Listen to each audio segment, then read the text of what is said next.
Have you ever woken up in the morning with a strange emptiness gnawing at you before you even get out of bed?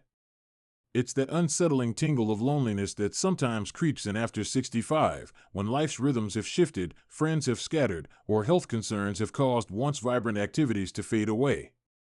If you felt that hollow ache in your heart, you're far from alone. Many older adults quietly endure this feeling, unsure how to break free or where to find genuine connection. What makes loneliness truly frightening is how silently it weaves itself into daily life. One day you're fine, and the next, you're struggling to find a reason to leave the house. Some people brush it off, telling themselves it's normal to feel a little isolated with age, but deep down, there's a lingering fear. What if this feeling never goes away? The mind can play cruel tricks in this state, convincing you that nobody really wants to hear from you. If you haven't gotten a call in days, if the silence of an empty room grows heavier with each passing hour, you might even begin to question your self-worth. That's the terrifying part. Loneliness can morph into a mindset, turning each day into a hurdle of self-doubt. It can also feed other issues, like poor sleep, declining physical health, and an overall sense of hopelessness. When these aspects combine, they can make loneliness not just an emotional burden but a genuine threat to your well-being. Yet it doesn't have to be this way. Sometimes a few small but profound changes can gently guide you back toward meaningful human connection. In this discussion, you'll discover 5 specific approaches that can shift how you feel and restore a sense of purpose. Each one is designed to spark a new perspective, rekindle relationships, and even form fresh bonds you might never have considered. Some ideas might feel unfamiliar or even intimidating at first, but if you're willing to explore them, they can bring a deep and comforting sense of belonging. Keep reading until the end, because the last point on this list has a hidden power that many seniors overlook, yet it can transform loneliness into gratitude almost overnight. Let's begin. Number 1. Begin each day by reaching out to someone unexpected. One of the hardest parts of loneliness is that it slowly erodes the motivation to connect. You might think, I don't want to bother anyone, or they're all too busy to talk. This mindset can build a thick wall around you, making each day feel heavier than the last. But imagine how different your mornings could be if you started by reaching out first, rather than waiting for someone else to make the call. A simple message or a quick greeting to someone you haven't spoken to in a while can create an instant spark of connection. A classic example is Margaret, 73, who found herself avoiding her phone out of fear that nobody would answer. She felt foolish calling her old acquaintances after so long. Then she tried an experiment. Every morning, she would text or call one person, even if it was just to say a brief hello. At first, it felt awkward. Some people didn't respond right away, and a few even seemed surprised by her sudden contact. But over time, she noticed those small good morning messages led to meaningful conversations. One friend invited her to join a local book club, another suggested meeting for a walk in the park, and a distant cousin mentioned a family gathering she would have otherwise missed. These small actions opened doors she assumed were long locked. It's remarkable how a simple question like "How have you been?" can remind someone that you care. If you're worried about sounding silly, try starting with a small update from your life, like a funny observation about the weather or a memory you just rediscovered. Even a short chat can set a positive tone for the rest of the day. It tells you you're not alone in this world and that there are still people who think of you. The most powerful part of reaching out first is the realization that you have the power to initiate connection. When you repeat that action regularly, it stops feeling like a risk and starts feeling like a lifeline. Another angle is to leverage technology in ways that might be new to you. Instead of just calling, consider sending an email or using a free messaging app to share a photo you took on a walk. A small gesture like this can open up a friendly exchange that grows over time. You never know who else might be silently longing for some human contact. They could be waiting for you to make the first move. Keep in mind that not everyone will reply right away. Some people have their own routines or battles with time. But when they do respond, it's worth all the initial nerves you felt. These tiny efforts aren't just about ticking a box, they're about reminding yourself and others that the thread of friendship still exists and can be strengthened. Over time, these connections become the pillars that support you through life's inevitable challenges. Number 2, discover a new role in your community. Feeling lonely often stems from the fear that you no longer have a meaningful role to play. Activities and obligations that once gave you purpose, like a job or parenting, might have faded. But what if there's a different role waiting for you, just around the corner? It could be as simple as volunteering at a local pet shelter or helping out at a nearby charity shop. The key is to find a role that energizes you and benefits others at the same time.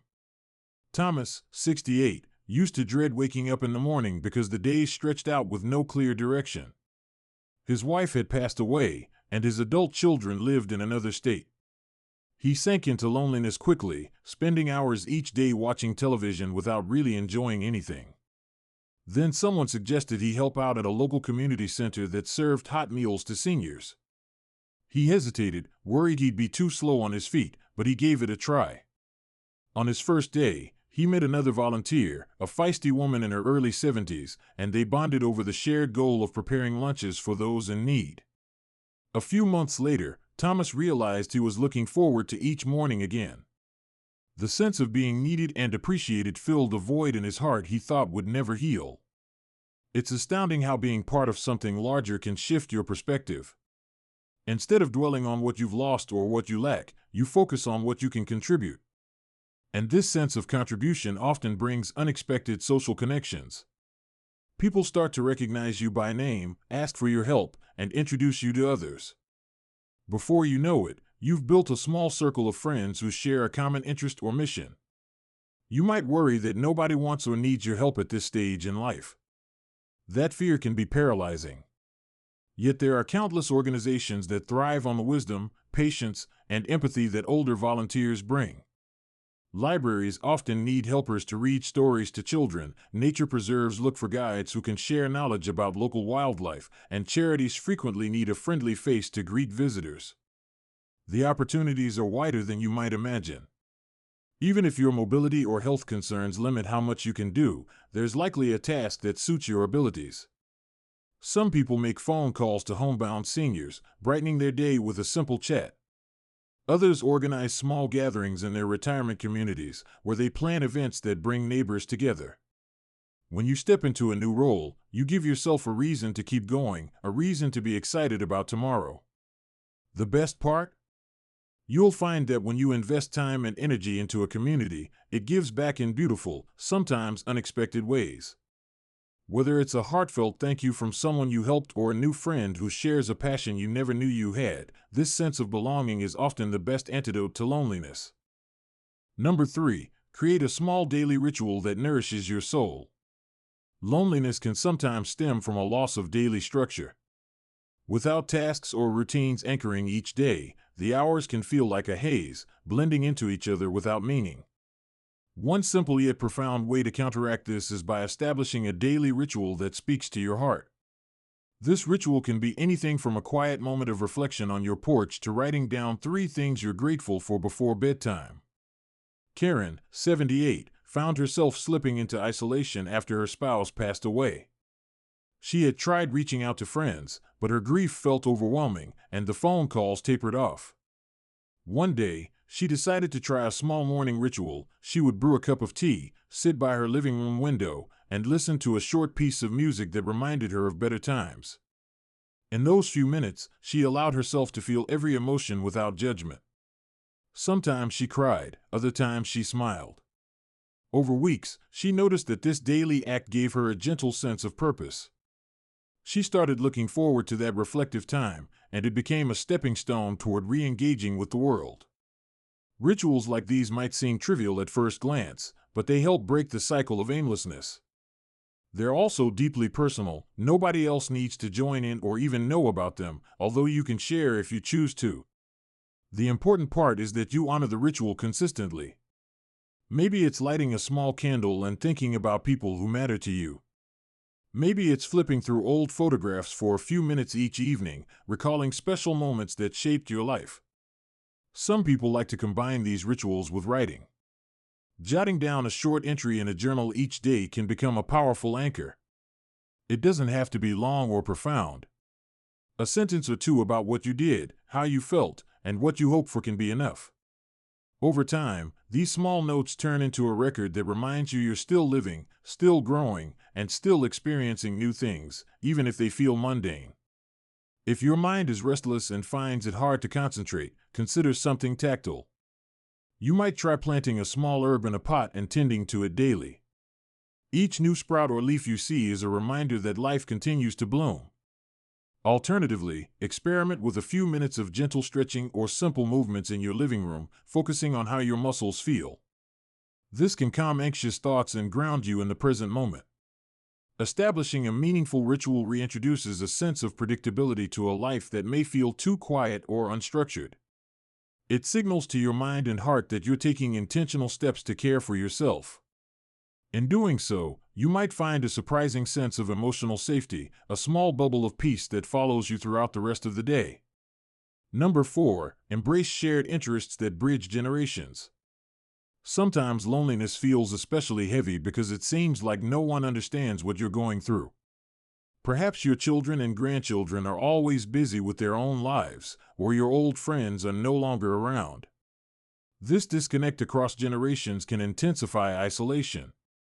Yet there's an approach that can spark connections you never expected, embracing shared interests with younger people. Walter, 72, felt entirely cut off from modern trends. He watched his grandchildren fiddle with smartphones and laptops, feeling like the gap between them was insurmountable. One day, out of curiosity, he asked his teenage granddaughter to show him the basics of a streaming platform. It started with a simple request to find a classic movie he loved, but turned into a weekly ritual where they explored old films together. The granddaughter was fascinated by the stories he told about the actors and the historical context of each movie. Walter, in turn, appreciated her tech help. In these sessions, neither felt lonely, and each learned something new about the other. This approach can work in many ways. You might ask a neighbor's child to teach you a simple craft they learned at school. Or you could join a local group where people of different ages gather around a shared passion, anything from gardening to reading. Some communities organize multi-generational programs specifically to foster these kinds of connections, pairing older adults with students for projects that range from cooking lessons to storytelling nights. One of the biggest challenges is overcoming your own hesitation. It's normal to think, they don't want to spend time with someone my age, or I won't fit in. But you might be pleasantly surprised. Many young people love hearing stories about the world before the internet age, and they're often touched by the patience and wisdom older adults can offer. Likewise, you might find a spark of excitement in discovering how modern gadgets or new forms of art can open your eyes to different perspectives. Small steps matter. If you're comfortable using social media, you could even join online communities where people of all ages discuss a topic you love, such as historical mysteries or classic rock music. These virtual spaces can lead to friendships that span regions and age groups. If technology isn't your strong suit, consider local clubs, adult education classes, or meetups that specifically welcome a diverse crowd. Being in a room with people younger than you might feel odd at first, but give it time. As soon as you find that shared enthusiasm, whether it's for knitting, drones, or chess, you'll see that age doesn't have to be a barrier. When you build bonds across generations, you also create a bridge for your own experiences. You start sharing stories that younger folks might cherish, and in return, they give you a window into new cultural tides. It's a two-way street of learning, laughter, and empathy, each exchange dissolving another layer of loneliness. Number 5. Turn acts of kindness into your personal calling. Loneliness sometimes grows when we get stuck in our own heads, replaying regrets or dwelling on all the things we wish were different. An effective antidote is to shift focus outward through acts of kindness. There's something profoundly healing about helping someone else, even in a small way. It serves as a reminder that you are part of humanity, connected by the threads of compassion. One quiet example is Irene, 76, who felt invisible after her husband's passing. She decided to write short, encouraging notes on small pieces of paper and leave them in public places, like a bench in the park or on a grocery store bulletin board. They were just tiny messages of hope, phrases like "you are worthy" or "better days are ahead." Over time, she met a younger woman who admitted she'd found one of those notes on a particularly hard day, and it had given her the strength to keep going. That realization left Irene in tears, but this time they were tears of gratitude. Acts of kindness don't have to be grand or expensive. It could be cooking an extra portion of your meal and offering it to a neighbor who lives alone. It might be calling someone who's grieving and simply listening to them without judgment. Or it could be gathering a few like-minded individuals in your building to knit scarves for a local homeless shelter. Each small step outward releases you from the confines of solitary thoughts and reminds you that you have a lot to give to the world. If you're concerned about your physical limitations, there are ways to adapt. You might send handmade cards to a local children's hospital, offering bright words of encouragement. You could read stories over the phone to someone who's visually impaired. Even sharing a few uplifting words with a delivery driver can spark a real connection. These are simple, genuine gestures, and they accumulate into a life that feels richly connected. The real power of kindness is in how it changes both the giver and the receiver. You might begin by thinking you're only helping someone else, but as you see your actions make a difference, you'll feel an undeniable glow inside. It also keeps you looking outward rather than inward. Each day you ask, how can I lift someone up today? Instead of dwelling on your own sorrow, you become a source of joy for others. This new sense of purpose can quickly melt away that deep-seated loneliness. People may start reaching out to you in return. They might show their appreciation or offer support when you least expect it.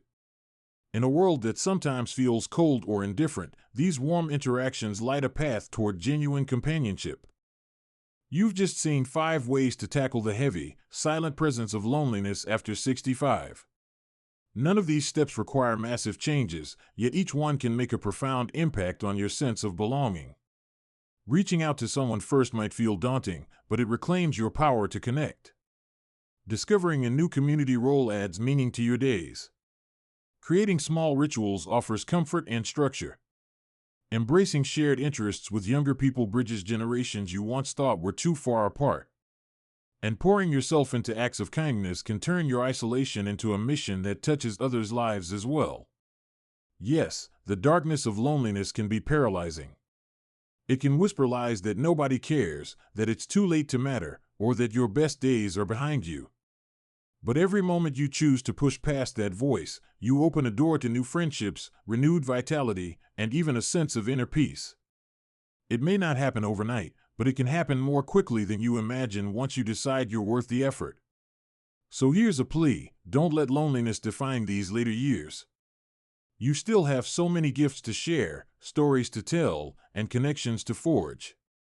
You still have the power to smile at a stranger, to fill a quiet corner of the world with a gentle laugh, or to remind a worried younger friend that things get better with time. These things matter, more than you'll ever know. Thank you for staying with me through this exploration. Your presence here means you're not giving up on finding the warmth and companionship you deserve. Keep seeking new paths, keep daring to connect, and never forget that the world needs your voice. Even if you don't see it in every moment, you have a unique place in the lives of others. Now, I invite you to take action, however small, to reach out, to volunteer, to share your thoughts, or to lighten someone else's burden with a kind word. By doing so, you're not just easing your own loneliness, you're brightening someone else's day in ways that can ripple far beyond what you ever dreamed possible. Thank you for being here, and thank you for sharing your heart. May tomorrow bring you fresh connections and the comforting knowledge that you are never alone.